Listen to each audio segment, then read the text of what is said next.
За нэр юм бэ? Шойд ямраа. Юу идэг юм блэ? Манай өвч нь насаар мужээсэн хүн штэ. Эмчээ би нь яаж байгаа вэ? Зүгээрээ даралтан жоох гэсэн мэ би нэг хэдийн биччихлээ. Заашгүй.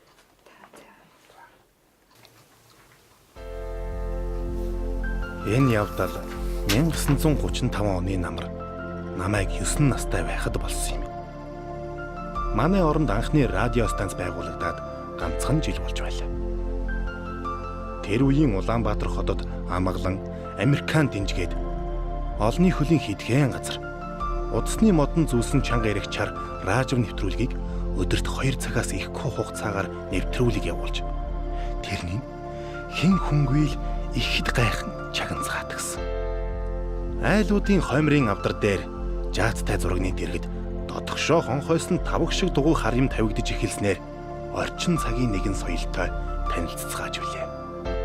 Манайх ч гэсэндээ тэр үеийн сэхэтэн айлуудын жишээгээр радио тавьуулж аавын бичгийн ширээн дээр өнөөх радио гэдэг дугуй хар юм маань байрлаж орой болгон хэсэг паржигнаж байснаа л анхаараарай улсын нийслэл Улаанбаатарын радио хороноос ярьж байна гэсээр радио нэвтрүүлэг эхэлдэгсэн. Тэр жилийн 9-р сарын сүүлчээр шиг санагдаж байна. Аавын ах анх удаа хөдөөнөөс Улаанбаатарт орж ирээд Апу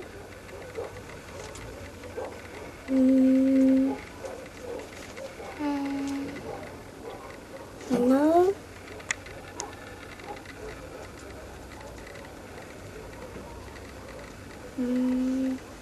Ола.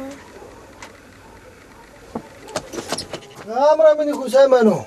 Оо сайн байна чамбал. За. Асууж. Айлуу ханус.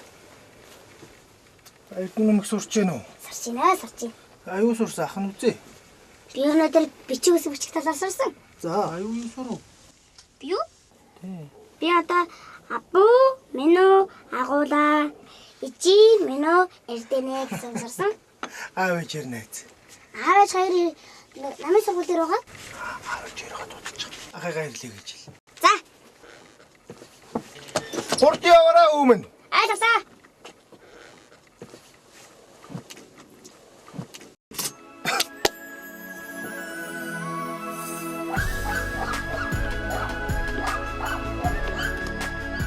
Баатар тэр сүмжлэлийн хончгийг чээр нь тэрнийг юмнасаа салхаж яадаг байна.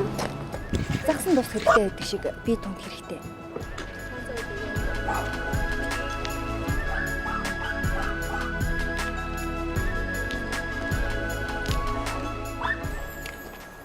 Хичээл нам харуу.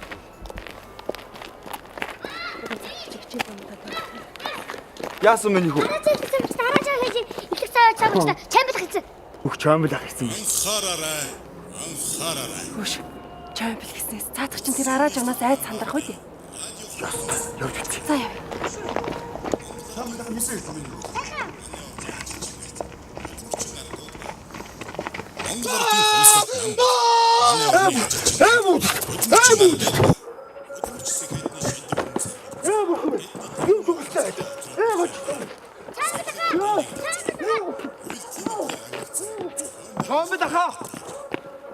Чамбал аха. Гүйлж хараад явштэй.